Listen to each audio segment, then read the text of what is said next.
तारीख बदल गई। सिंध असेंबली में बानी MQM के खिलाफ मुश्तरका करारदाद मुत्तफिका तौर पर मंजूर। MQM पाकिस्तान का मुस्तफा अजीज आबादी, नदीम नुसरत और वासे जलील को फारिग करने का फैसला। सिंध असेंबली में अपोजिशन लीडर ख्वाजा इजहारुल हसन खिताब के दौरान आप दीदा हो गए। कहते हैं रॉ समेत किसी मुल्क दुश्मन एजेंसी को कामयाब नहीं होने देंगे। तहरीक इंसाफ के खुर्रम शेर जमान कहते हैं अल्ताफ हुसैन को पाकिस्तान मुखालिफ अल्फाज पर सजाए मौत दी जानी चाहिए। जंगी जुनून ने भारत को पागल कर दिया। फिजाई फौज लड़ाका तैयारे अड्डों पर पहुंच गए। पाकिस्तान मुंह तोड़ जवाब देने के लिए तैयार। पेशावर मोटरवे पर पाक फिजाइया के जंगी तैयारों की लैंडिंग और टेक ऑफ मशकें। जनरल असेंबली में खिताब से कबल वजीर आजम नवाज शरीफ की आलमी रहनुमाओं से अहम मुलाकातें। आर्मी चीफ जनरल राहिल शरीफ से टेलीफोनिक राब्ता। मौजूदा सूरत हाल पर गुफ्तगू। भारत ऊंची हरकतों से बाज न आया। मकबूजा कश्मीर बर्बरियत का सिलसिला जारी। सैयद अली गिलानी के घर पर फौज तैनात। अमेरिका कश्मीरियों पर होने वाले भारतीय मजालिम से आगाह है। विकीलीक्स का दावा। भारतीय सुप्रीम कोर्ट कहती है अलहदगी पसंद कश्मीरी दहशतगर्द नहीं है। अस्सलाम वालेकुम नाज़रीन, प्रोग्राम खबर के साथ मैं हूं आपकी मेजबान रमशा कंवल। टॉप स्टोरीज पर नजर आप डाल चुके हैं। आज की जो अहम खबर वो ये है कि पीपल्स पार्टी, तहरीक इंसाफ, मुस्लिम लीग नून और फंक्शनल लीग ने MQM के बानी के खिलाफ करारदाद जमा करवाई, जिसे मुत्तफिका तौर पर मंजूर कर लिया गया है और ये करारदाद जमा करवाई गई है और MQM भी इस करारदाद की जमा करवाने में शामिल है। MQM के अराकीन भी भरपूर तरीके से साथ दे रहे थे दीगर जमातों का। इस पर बात करेंगे। मेरे साथ मेरे पैनल में मौजूद है अंजुम रशीद साहब, तज्जियाकार, हमारे पैनल का रोजाना हिस्सा होते हैं। डॉक्टर हुमा बकाई साहिबा हमें कराची स्टूडियो से ज्वाइन करेंगी, जबकि ब्रिगेडियर रिटायर्ड गजनफर अली साहब भी हमारे प्रोग्राम में तो इन तमाम टॉप स्टोरीज पर तज्जियों के लिए मौजूद होंगे। तो सबसे पहले बात करते हैं MQM की। अंजुम रशीद साहब, आपसे आगाज करूंगी कि हम देख रहे हैं कि MQM के कायद के खिलाफ जैसे कि कहा जा रहा था अल्ताफ हुसैन का -1 फार्मूला हो गया है, क्योंकि असेंबली में जिस तरह से करारदाद जमा करवाई गई और अब कहा जा रहा है कि कार्रवाई भी की जाए, तो कैसे देख रहे हैं आप इसको कि अल्ताफ हुसैन के खिलाफ तमाम जमातें एक तरफ हो गई हैं और सिंध की सियासत पर इसका असर क्या होगा? देखिए, हमें MQM पे एक जरा गहरी नजर से देखना चाहिए। MQM जो है वो तख्लीक नौ के अमल के कर्ब में मुब्तला है और MQM दोबारा से तख्लीक हो रही है और इसमें कोई शक नहीं कि तमाम पाकिस्तानियों को बहुत गौर से इसे देखना चाहिए और जो इस्तराब और जो खतरनाक सूरत हाल है उसका अंदाजा भी रखना चाहिए कि MQM जो है उसने अल्ताफ अपने बानी के खिलाफ करारदाद पेश की है सिंध असेंबली में, और सिर्फ करारदाद पेश नहीं किया बल्कि उसमें मुतालबा किया है कि MQM के बानी के खिलाफ जो है वो गद्दारी का मुकदमा भी चलाया जाए। फिर MQM ने जो है वो जो उनका अपना कन्वीनर है नदीम नुसरत और इसके सिवा जो MQM के राब्ता कमेटी के 3-4 इंपॉर्टेंट लोग हैं, नदीम नुसरत, वासे जलील, अजीज मुस्तफा आबादी जी और अली कासिम रजा भी, इन तमाम 4 अफराद को उन्होंने बरतरफ किया। फिर इसके साथ ही जो है आज ख्वाजा इजहारुल हसन ने जो है सिंध असेंबली में तकरीर करते हुए कहा है कि उनके पास बहुत से रास्ते थे और एक रास्ता ये भी था कि वो घर चले जाते, लेकिन अगर वो घर चले जाते तो इसका इम्कान ये भी था कि लोग सड़कों पे आ जाते। इसका मतलब ये है कि ये बहुत खतरनाक सूरत हाल है। इस खतरनाक सूरत हाल के अंदर हमें भी जो है पूरे मुल्क को भी जो है बहुत एहतियात से एक काम लेना चाहिए और मेरा ख्याल है कि कराची के अंदर एक अजीब इस्तराब और एक सन्नाटे की सी कैफियत है और इसको समझना चाहिए कि अगर छोटी सी भी गलती सियासी जमातों की और सियासी पावर्स की छोटी सी भी गलती जो है वो पाकिस्तान को एक बहुत बड़े बहरान में मुब्तला कर सकती है। वो पूरे कराची को जो है वो बहुत लंबे अरसे कर सकती है, वो पूरे कराची को बहुत लंबे अरसे के लिए साहब, आप जिस तरह से अंजुम साहब बात कह रहे हैं कि जिस तरह से अभी खामोशी अख्तियार की जा रही है और हम देख रहे हैं कि लंदन में वैसी हलचल नहीं दिखाई दे रही थी पहले नदीम नुसरत के बयान आने से पहले, अब तमाम जो लंदन अराकीन हैं उनको तो फारिग कर दिया गया है और उनसे जो है किनारा कशी अख्तियार कर ली गई है। लेकिन क्या वाकई ऐसा है, कराची के लोग इस बात को एक्सेप्ट कर रहे हैं कि माइनस अल्ताफ हुसैन हो गया, या वाकई एक ऐसा सब ऑर्डिनेट ग्रुप मौजूद है जो कि अभी भी अल्ताफ हुसैन को सपोर्ट कर रहे हैं? हुमा बकाई साहिबा, देखिए, जो 25 साल पुरानी जमात है, 30-35 साल पुरानी लीडरशिप है अल्ताफ हुसैन साहब की, तो ये समझ लेना कि ओवरनाइट ये ताल्लुक़ ख़त्म हो जाएगा, ये एक्सपेक्टेशन ही गलत है। लेकिन बहुत सारी नई डेवलपमेंट्स हुई हैं जो अहम हैं और अनप्रेसिडेंटेड हैं। और 22 अगस्त से लेकर आज तक रोज़ाना MQM के पास MQM पाकिस्तान के पास एक नया चैलेंज होता है, और हर दफ़ा ऐसा लगता है कि MQM अब इस चैलेंज को सरमाउंट नहीं कर पाएगी, लेकिन वो री इमर्ज होती है। 22 अगस्त पे लगातार ख़त्म हो गई, उसके फ़ौरन बाद मेयर का इलेक्शन हुआ जो उन्होंने जीता। उसके बाद और मसाइल हुए कि क्या ये आइन को तब्दील कर सकते हैं, आइन को तब्दील किया गया। झंडे में से चेंजेस ला सकते हैं, झंडे को तब्दील किया गया। फिर जो MQM की अलहदगी का ऐलान हुआ, उसके बारे में अभी भी सवालात उठाए जा रहे हैं। कल जो नदीम नुसरत की ट्वीट आई और जो तस्वीर चली जिसमें आज़ादी के नारे थे, जो ज़ाहिर है कि अनएक्सेप्टेबल थे, उसके बाद फिर आपने देखा कि MQM ने एक बार फिर अपने आप को री इन्वेंट किया और 4 लोगों को अलहदा किया अपनी जमात से। इस वक्त जब मैं आपसे बात को कर रही हूँ तो 2 अहम इजलास हो रहे हैं MQM के, एक कराची में हो रहा है और एक लंदन में हो रहा है। मैं इस बात से बिल्कुल सरप्राइज नहीं होंगी कि आपको कल फिर लंदन से कोई स्टेटमेंट आए जिसके हवाले से मैं और आप बात करें। लेकिन 2 चीज़ें वाजे हो गई हैं जिस तरह सूरत हाल आगे बढ़ी है, उसमें जो मुझे नज़र आता है। पहली बात तो ये कि जो रियासती सख्ती है MQM पर, वो इसी तरह कायम रहेगी। तो आपको रोज़ खबर मिलती है कि उनका कोई एक ऑफिस जो है वो उखाड़ा जाता है। 90 पर अभी भी ताला है, उनका मेयर इस वक्त भी जेल में है। वो अभी भी कहते हैं कि हमारे कारकुनान की पकड़ धकड़ जारी है, और रोज़ मैं और आप खबर सुनते हैं कि कराची की किसी जगह से असला पकड़ा गया, बल्कि कल तो एक मैदान में से उन्होंने खुदाई की और वहाँ से असला पकड़ा गया। तो मेरा ख्याल है कि रियासत का इस बात पर तो कंप्लीट कंसेंसस है कि जो अस्करी विंग था, जो अस्करी फेस था MQM का, उसे ना तो अब पनपने दिया जाएगा, और जो इसकी ओनरशिप अख्तियार करेगा उसको भी फिर उसके साथ भी सख्ती से निपटा जाएगा। तो एक तो ये हुआ है, लेकिन उसके साथ साथ जो पैरेलल चीज़ हुई है जिसको समझने की ज़रूरत है, वो सियासी गुंजाइश है जो MQM को दी जा रही है। तो इस सियासी गुंजाइश के तहत आपको ये भी पता चलता रहता है ऑन एंड ऑफ के मेयर कराची क्या कह रहा है, उसके खतूत भी पब्लिक में आते रहते हैं। आज आपने पार्लियामेंट में करारदादें भी देखी और MQM की तकरीरें भी देखी।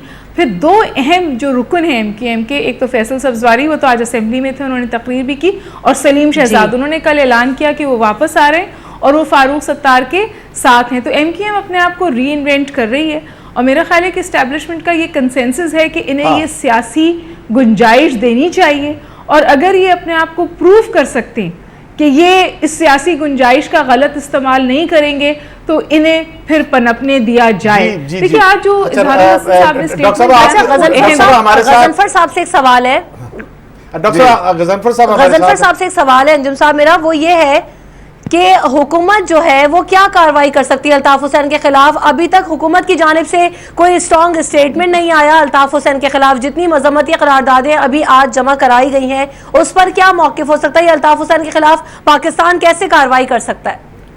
असल में बात यह कि अल्ताफ हुसैन तो अब ब्रिटिश शहरी हैं। पाकिस्तान जो है वो 2 तरीक़ों से कार्रवाई कर सकता है, और उस कार्रवाई के अंदर ज़्यादा एम्फेसिस जो है वो थ्योरेटिकल वर्क का है।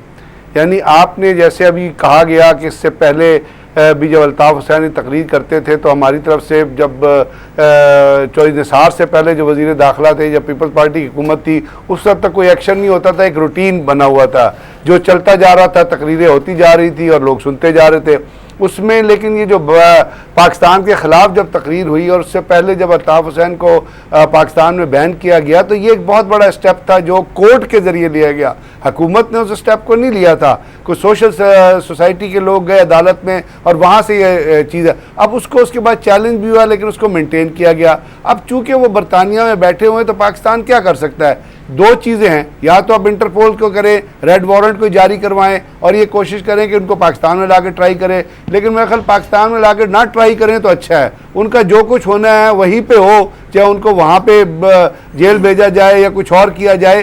पाकिस्तान इस केस को कंसिस्टेंटली टेकअप कर सकता है, और अगर पाकिस्तान में सीरियसनेस हो तो ब्रिटिश गवर्नमेंट के अलावा आप ये कॉमनवेल्थ के रूल्स के अंदर भी आता है। आप ना जाएं यूनाइटेड नेशन में, लेकिन कॉमनवेल्थ की कमेटी जो है, अव्वल तो यूएन के रेगुलेशन के ऊपर जाएं तो आप उसका इवन जेनेवा कन्वेंशन का आर्टिकल 4 पढ़ ले, तो अगर कोई किसी को इंसाइट करता है वो भी ना पढ़े। रिसेंट जो टेररिज्म के लॉ बनाए गए हैं जिनको दुनिया ने यूएन के पैट्रोनेज के अंदर जो है वो सैंक्शन, उनको आप पढ़े तो उसमें कहा था कि अगर आप किसी को इंसाइट करेंगे किसी भी वायलेंस के लिए तो it is taken as a call for terrorism. तो अगर आप उसको ज्यादा आगे जाना चाहते हैं तो यूएन का जो चार्टर है उसके अंदर आप उसको ट्राई कर सकते हैं, कॉमनवेल्थ नेशंस जो हैं उनकी तरफ आप जा सकते हैं। ये उस वक्त होगा जैसे बरतानिया की हुकूमत ने तो कुछ करना नहीं, अभी आपने जो केस भेजा था उन्होंने ब्रिटिश मेट्रोपॉलिटन पुलिस को रेफर कर दिया है। असल में ब्रिटिश मेट्रोपॉलिटन पुलिस के तो उस वक्त जाना चाहिए जिस वक्त होम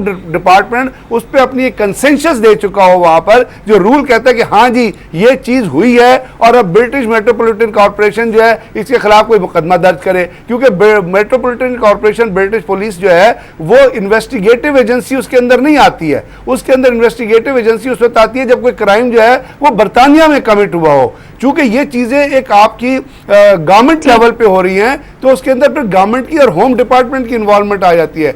लेकिन जब इसको रेफर कर दिया गया तो इसका मतलब है कि वहां पे कोई सीरियसनेस नहीं है और वो नहीं चाहते भी किसी भी तरीके से अल्ताफ हुसैन के खिलाफ कोई एक्शन लिया जाए। तो पाकिस्तान इसको परसू कर सकता है और जैसे मैंने उसको कहा अगर 2 स्टेप आगे आपने जाना है तो आपने या तो टेररिज्म में यूएन के चार्टर के खिलाफ तरीके से वहां पर जाना है या कॉमनवेल्थ नेशन में वहां जाके आपने कहना है कि ये चीजें हो रही हैं और गवर्नमेंट ऑफ बरतानिया जो इसको ट्राई और जिन स्टेप्स की आप बात करें गजनफर साहब वो हमारी हुकूमत की जानिब से लेते हुए दिखाई नहीं दिए गए। बहरहाल अब उम्मीद है उमा बकाई साहब मुझे ब्रेक लेना है, ब्रेक के बाद वापस आके आपका कॉल लेंगे। ब्रेक लेते हैं, जिसके बाद इस पर मजीद भी बात करेंगे और पाकिस्तान और हिंदुस्तान के दरमियान जो कशीदगी बढ़ती जा रही है, भारत जंगी जुनून पर उतर आया, उस पर भी बात होगी आफ्टर दिस ब्रेक। हमारे साथ रहिए।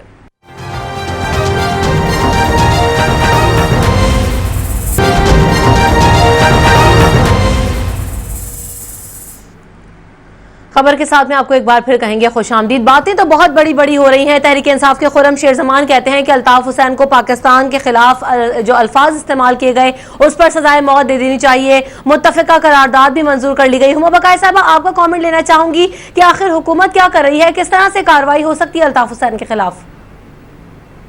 देखिए ये जो पूरा फोकस है ना कि लंदन में कुछ किया जाए और हुकूमत कुछ करे, पहले अपना हाउस तो इन ऑर्डर कर लें। आज इजहार साहब ने बड़ी इंपॉर्टेंट बात कही है on the floor of the house और उन्होंने नाम लेके कहा कि जी रॉ को हम वर्किंग स्पेस कराची में नहीं देंगे।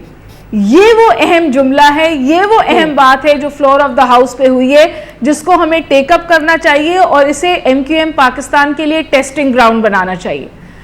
ब्रिटेन पे बहुत इन्फ्लुएंसेस हैं, इंडिया का भी इन्फ्लुएंस है। जब आप अल्ताफ हुसैन को घेरते हैं तो डायरेक्टली इंडिया इम्प्लिकेट होता है और वो अपना असर रसूख इस्तेमाल करेगा उसको रोकने से, क्योंकि लंदन की और न्यू दिल्ली की कन्वर्जेंस है जो और भी पावरफुल कैपिटल्स की है।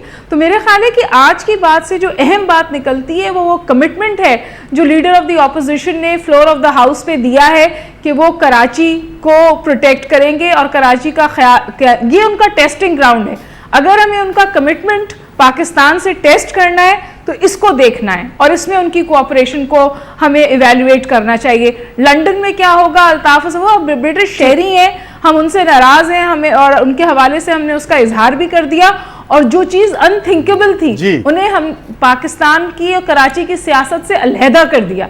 ये जो स्टेप हुआ है इसको कंसोलिडेट करने की जरूरत है।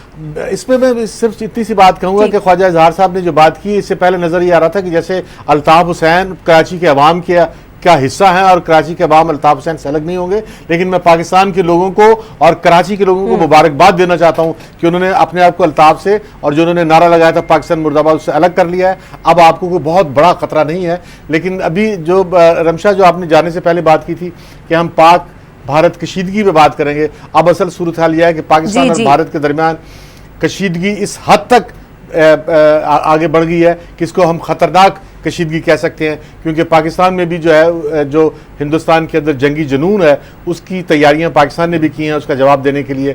और हमारे मोटरवे पे जो है वो एयरफोर्स के जहाज़ उतर रहे हैं और हमने जो है कंट्रोल लाइन पर सुर्ख झंडियाँ भी लग गई हैं और हमने जो ये जो शुमाली इलाका जात को जाने वाली PI की फ़्लाइट्स थी वो भी कैंसिल कर दी हैं। और पाकिस्तान हिंदुस्तान जो है वो कशीदगी की एक इंतहाई पोजीशन में जा रहे हैं और हमें इसको रोकने की ही कोशिश करनी चाहिए क्योंकि जंग में जो है वो किसी का भी कोई फ़ायदा नहीं है। लेकिन जब से उड़ी ब्रिगेड पे भारत के अंदर जो 20 फौजी हलाक हुए तो भारत ने पाकिस्तान के ऊपर उसका इल्ज़ाम दिया कि ये हमला पाकिस्तान ने करवाया है, और इसके जवाब के लिए भारत में जो है वो मुख्तलिफ ऑप्शन पर गौर हो रहा है।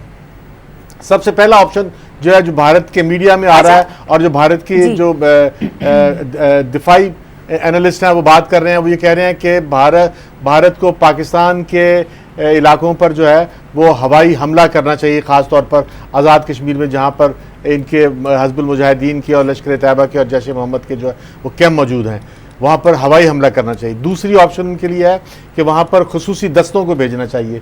तीसरी ऑप्शन उनके पास ये है कि जो है वो पाकिस्तान को यूएनओ में और पूरी दुनिया में जो है वो दहशतगर्द करार देके पाकिस्तान को जो है वो तनहा किया जाए। चौथी ऑप्शन जो है वो ये है कि बलूचिस्तान के अंदर जो है वो इस्तेमाल किया जाए अवाम को, और बलूचिस्तान के अंदर जो है वो पाकिस्तान के ख़िलाफ़ जो है वो बगावत कराई जाए, और वहाँ जो अलहदगी पसंद है उनको असला दिया जाए और उनकी हिमायत की जाए, और पाकिस्तान के अंदर तकरीब कारी की जाए। ये बहुत से ऑप्शंस हैं जिस पर भारत जो गौर कर रहा है। इसी पे हमारे साथ निशानदेही किए, बड़े वैलिड पॉइंट्स हैं। गजनफर साहब, जी गजनफर साहब का कमेंट लेना चाहूंगी कि जो 4 ऑप्शंस की बात कर रहे हैं अंजुम साहब, बड़े वैलिड पॉइंट्स हैं, और इनकी तैयारी जो है भारत की तरफ से हमें भरपूर दिखाई दे रही है कि अगर बलूचिस्तान की मदाखलत का मामला हो तो वहां पर भी भारत के शवाहिद मिल रहे हैं, पाकिस्तान को आइसोलेट करने की बात हो, पाकिस्तान को टेररिस्ट स्टेट करार देने की बात हो तो वो भी भारत और मोदी हर फोरम पे पाकिस्तान को बदनाम करें। गजनफर साहब, तो भारत तो अपनी तैयारी मुकम्मल तरीके से शो कर रहा है। फिर बात यह है कि भारत की तैयारी या भारत की ऑप्शन जरा ब्रिगेडियर साहब ऑप्शन वाइज बताइए कि एक तो पहली ऑप्शन ये है कि अगर वो एयर स्ट्राइक करता है तो हमारे पास क्या रास्ता है। मैं वही आपसे अर्ज कर रहा हूँ ना, ऑप्शंस तो वो होती हैं जब आप एक डिफेंसिव प्लान बना रहे होते हैं। असल में तो आप बात कर रहे हैं इंडियन एग्रेशन की और एग्रेसिव पॉलिसीज़ की, और वो बुनियादी तौर पर बेस करती हैं दहशतगर्दी को फ़रोग देने में या जंगी जुनून को फ़रोग देने में। अब जो आपने 4 उनकी जो प्रायोरिटीज हैं उनकी बात की, एक 5वीं प्रायोरिटी भी है कि वो पाकिस्तान से अपने सफारत ये तो आई मीन डिप्लोमेटिक मैनूवर्स हैं। हाँ। जो पाकिस्तान को बदनाम करना या कोशिश करना। अगर आप कहते हैं आइसोलेशन की बात करते हैं, अगर आपने परसों एक स्टेटमेंट पढ़ी हो तो रशियन स्टेटमेंट आई थी कि पाकिस्तान और रशिया की जो फोर्सेज हैं वो जॉइंट एक्सरसाइजेज कर रही हैं, तो इंडिया को कोई प्रटर्ब नहीं होना चाहिए। अब इसका एक मकसद था इस स्टेटमेंट का। तो अगर आप इस तरह परसीव कर रहे हैं कि जिस तरफ भारत जो है एक, और दूसरी बात ये भी याद रखिएगा कि उड़ी में ब्रिगेड पे हमला नहीं हुआ था, उड़ी में एक 10 डोगरा रेजिमेंट है जिसके 95% लोग जो होते हैं वो 6 ऑफिसर्स और जेसीओज होते हैं। उसके अंदर एक एमुनिशन डंप है, उस एमुनिशन डंप के अंदर आग लगी थी जो एक प्लान के तहत लगाई गई थी, क्योंकि प्राइम मिनिस्टर की स्पीच होनी थी। और उसके अंदर अब देखिए भारत के आर्मी चीफ हर जगह पे क्लेम करते हैं, इवन भारत की गवर्नमेंट क्लेम करती है कि हमने 16-16 फुट की तारें लगाई हुई हैं तालों को वहां पे बॉर्डर के ऊपर, फिर दोनों बार्ड वायर के दरमियान कोई 500 फुट की एक्सटेंडेड माइनफील्ड लगाई हुई है। उसके बाद हमने सेंसर लगाए हुए हैं, लेजर लगाए हुए हैं, कमांड सेंटर बनाए हुए हैं, कुत्ता भी गुजरता है तो वो लेजर और सेंसर जो है वो क्लिक करते हैं, हम उसको टेलीविजन पे कैच करते हैं। अगर ये अरेंजमेंट्स किए हुए हैं तो इसके अंदर अगर कोई क्रॉस कर सकता है तो या तो उनकी फौज जो सरहद पे बैठी है उसमें समाज से महरूम लोग हैं या बसारत से महरूम लोग हैं, या कोई उन्होंने वो कह सकते हैं कि कोई इनकॉम्पिटेंस किस्म की कोई थर्ड क्लास की फोर्स बिठाई हुई है। तो ये पॉसिबल नहीं है। ये एक पूरी अजीत कुमार डोभाल ने पूरा एक थीसिस या एक साजिश तैयार की है। अब इसके ऊपर बेस करके आप अपनी चीजें बता रहे हैं। तो बात ये है कि अगर कंपैरेटिव चीजों में जाएंगे और आप ये देखेंगे कि न्यूमेरिकल स्ट्रेंथ में आप एयर फोर्स की जाएंगे या न्यूमेरिकल स्ट्रेंथ में आप दोनों फोर्सेस की जाएंगे, तो बॉर्डर के ऊपर जो चीज़ें होती हैं उसमें जब भी आप कोई किसी किस्म का फिजिकल अटैक करते हैं या आप एयर असॉल्ट करते हैं तो it is never then limited, because उसका फिर रिस्पॉन्स आता है और रिस्पॉन्स का लेवल फिर बढ़ता जाएगा। हम रिस्पॉन्ड करेंगे, वो रिस्पॉन्ड करें। तो अगर तो भारत का जो प्राइम मिनिस्टर जो मूजी है, अगर उसने आके ये नारा लगाया था कि वो भारत के अवाम के लिए made in India, corporate sector, अगर वो ये चीज़ें करना चाहते हैं तो मुझे तो उसकी साइकोलॉजिकल, फिर तो मुझे वो साइकोलॉजिकल पेशेंट लगता है। और चूंकि 8 साल की उम्र में उसने RSS ज्वाइन की थी और RSS बुनियादी तौर पर बनी थी हिटलर और मैसोलिनी के फैशिस्ट आइडियाज पर, तो वो तो फैशिस्ट हो गया। फिर वो हिटलर और मुसोलिनी की वो पॉलिसीज फॉलो कर रहा है जो उन्होंने एक वॉर शुरू करने के लिए पोलैंड पे हमला किया था या उसके बाद फ्रांस पे हमला किया था। तो इस किस्म की चीजें मॉडर्न दुनिया में तो नहीं होती। गजनफर साहब, जैसे आप बात कर रहे हैं कि वो एग्रेसिव पॉलिसीज जो हैं वो हमारे पास दिखाई नहीं देती हैं, और अगर बात की जाती है जंग की, तो क्या इस वक्त ऐसी सूरत हाल बकाई हम अफोर्ड कर सकते हैं दोनों ममालिक की जंग हो, और जो जंग होगी तो क्या उसका नुकसान पूरे खित्ते को नहीं होगा, पूरे खित्ते का अमन खराब नहीं होगा? भारत किस तरह से इस तरह की तैयारियां कर रहा है कि हम जो है वो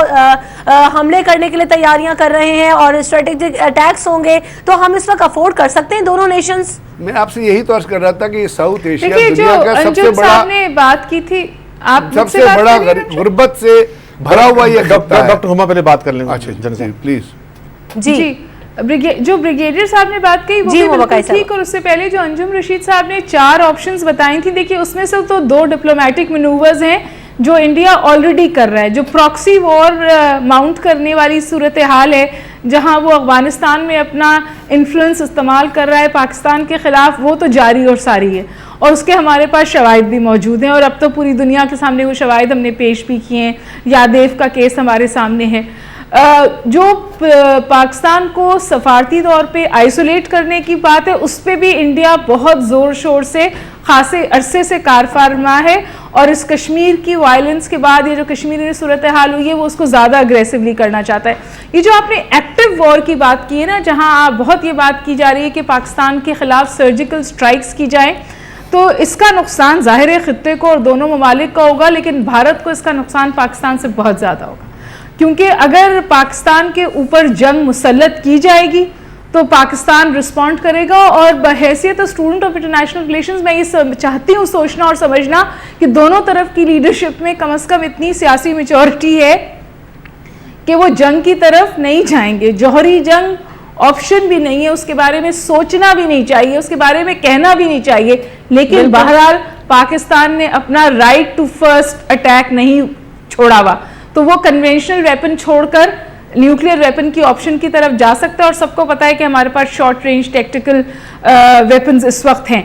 Having said this, अगर मैं आपका ध्यान ले जाऊं, ब्रेक हमें यहाँ पर लेना है, जब पार्लियामेंट में हमला हुआ था के सिलसिले को आगे बढ़ाएंगे। मुबक्काई साहब बिल्कुल आपका कमेंट भी ऐड करेंगे, यहीं से बात करेंगे, इस बात को आगे बढ़ाएंगे कि जो जंगी जुनून है भारत के ऊपर, वो ना सिर्फ उसके लिए नुकसानदेह है, पाकिस्तान के लिए नुकसानदेह, बल्कि पूरे खित्ते का अमन जो है वो खराब हो सकता है। और भी मजीद बातें करेंगे, लेकिन आफ्टर दिस ब्रेक हमारे साथ रहिए।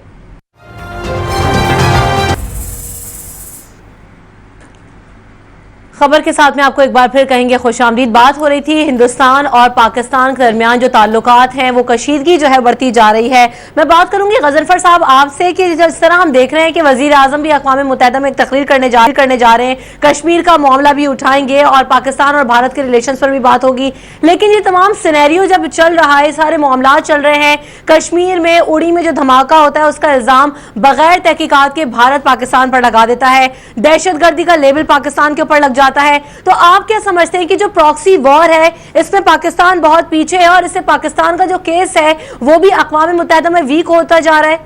असल में ये जो कुछ भारत में हो रहा है ये प्रॉक्सी वॉर नहीं है, ये एक स्टेज ड्रामा है। और ये अजीत कुमार डोभाल और नरेंद्र मोदी और जो राजनाथ सिंह हैं और जो आर्मी चीफ है, इनका कंबाइंड एक जो है वो प्लान है। और देखिए दुनिया में आप मुझे कोई एक एजेंसी CIA से लेके FBI से लेके MI6 से लेके नीचे तक निकाल के दिखा दें, जो जिस वक्त वाक़या हो रहा हो उस वक्त ये बता देगा कि किसने किया है।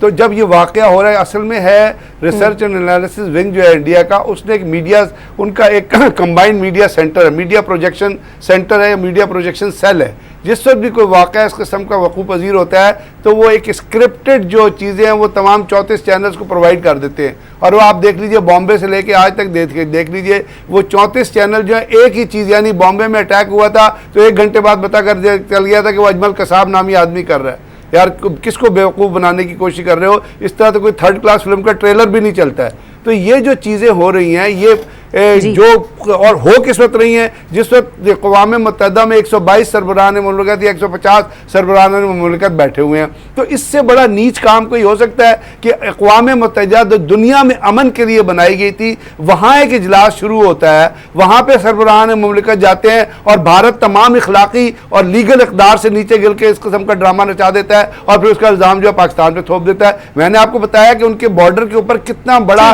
कितना इफेक्टिव जो है सिक्योरिटी स्टेट स्टेटस उसने रखा हुआ है। और भारत के अंदर 1.5 लाख फौज है, वो फौज जो है वो री इन्फोर्स होती है BSF से, वो फौज री इन्फोर्स होती है CRPF से, वो फौज री इन्फोर्स होती है बॉर्डर सिक्योरिटी और बॉर्डर रोड नेटवर्क से।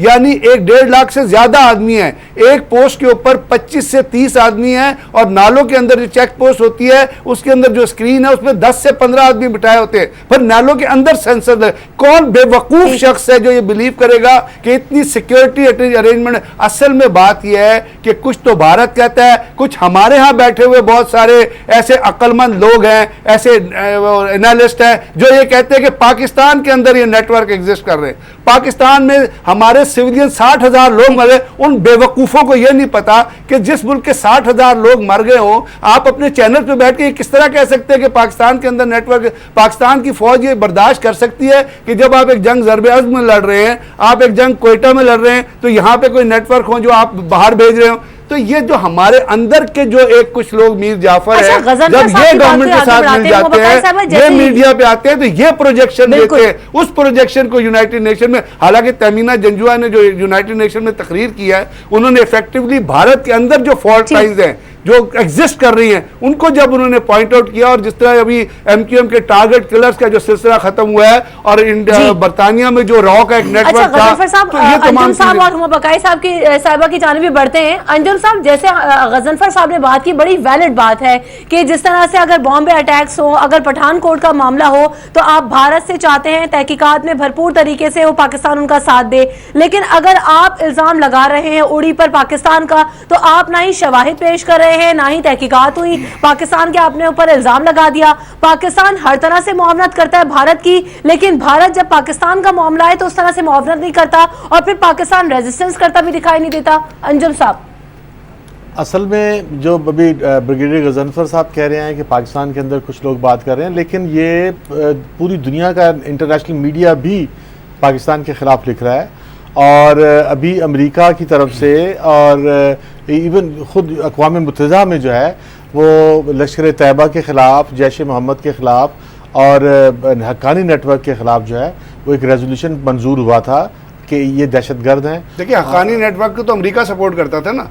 जब अफगान वॉर हुई तो हक्कानी नेटवर्क का जो बॉस है वो जाके मिलता था रोनाल्ड रेगन से, उसकी तस्वीरें चार्ली विल्सन की किताब उठा के पढ़ ले। हक्कानी नेटवर्क का पाकिस्तान से कोई ताल्लुक नहीं है। जैश मोहम्मद इंडिया ने बनाई थी, मसूद अजहर जो है, मैं आज यही तो थीसिस है, यही थीसिस है जिसको गलत तौर पे अमेरिका और इंडिया जानबूझ के प्रोजेक्ट कर रहे हैं और उसको हम यहाँ से स्ट्रेंथन कर देते हैं। आप ठीक कह रहे हैं, लेकिन जब वो ये लेकिन वो हमारे यहाँ जब नजर आते हैं, इंटरनेशनल मीडिया है, खासतौर पे इंडियन मीडिया जो है वो हम पर इल्जाम। अच्छा हुमा बकाई, आप कैसे देख रहे हैं कि इंटरनेशनल मीडिया और इंडियन मीडिया खासतौर पे वो जब आपके लश्कर तैयबा के लीडर और जैश मोहम्मद के लीडर पाकिस्तान की सड़कों पे जब मुजाहरे करते हैं और या तकरीरें करते हैं, तो इसको भी हमें ब्लैकमेल किया जाता है और अक़वाम मुत्तहिदा में इसीलिए पूरी दुनिया ने हमारे खिलाफ वोट दिया है।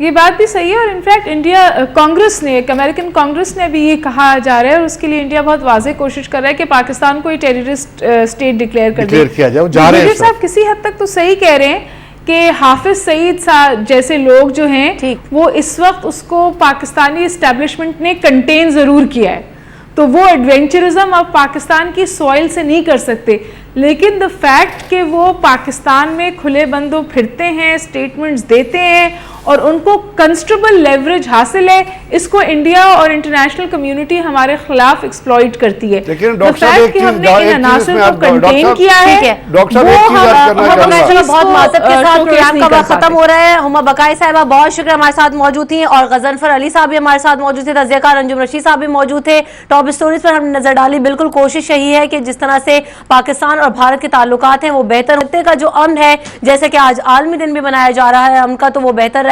कल फिर आपसे मुलाकात होगी, तब तक मुझे इजाजत दीजिए। अल्लाह हाफिज, अपना ख्याल रखिएगा।